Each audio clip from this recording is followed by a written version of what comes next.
আমি আপনাদেরকে বলবো না 7 ভাগে চলবে না, আপনাদেরকে বলবো না 10 ভাগে চলবে না, আপনাদেরকে বলবো না 1 ভাগে চলবো না। আমি কোনো ফতোয়া দেওয়ার জন্য আসিনি। যারা বিজ্ঞ ব্যক্তি রয়েছে তাদের কাছ থেকে ফতোয়া জেনে নেবেন। তবে আমি আপনাদের সামনে এতটুকু বলবো, যখন আপনি মুকিম অবস্থায় রয়েছেন একা একই কুরবানি দেন, সেটা আপনার জন্য ভালো।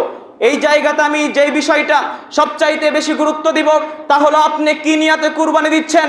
আপনি একাই কুরবানি দেন, 5 ভাগে কুরবানি দেন, 7 ভাগে কুরবানি দেন, 10 ভাগে কুরবানি দেন, অথবা নিজে একাই যদি আপনি 50টা উট কুরবানি দেন, আর আপনার অন্তরের নিয়ত যদি থাকে মানুষকে দেখানোর জন্য, আল্লাহর সন্তুষ্টি যদি আপনার উদ্দেশ্য না থাকে, তাহলে আমি আপনি 1 ভাগে কেন, 7 ভাগে কেন, 10 ভাগে কেন, নিজে একাই 100টা উট কুরবানি দিলেও আমার আপনার কোনো কুরবানি আল্লাহর দরবারে কবুল হবে না।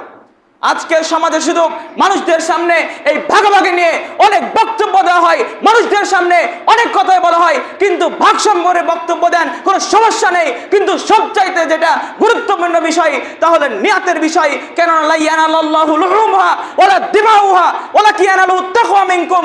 আল্লাহ তাআলার কাছে কুরবানির রক্ত পৌঁছায় না, গোশত পৌঁছায় না, বরং আল্লাহ তাআলার কাছে পৌঁছায় মানুষের তাকওয়া। আপনি কোন নিয়াতে কুরবানি দিচ্ছেন এটা আপনার বিবেচনা করতে হবে।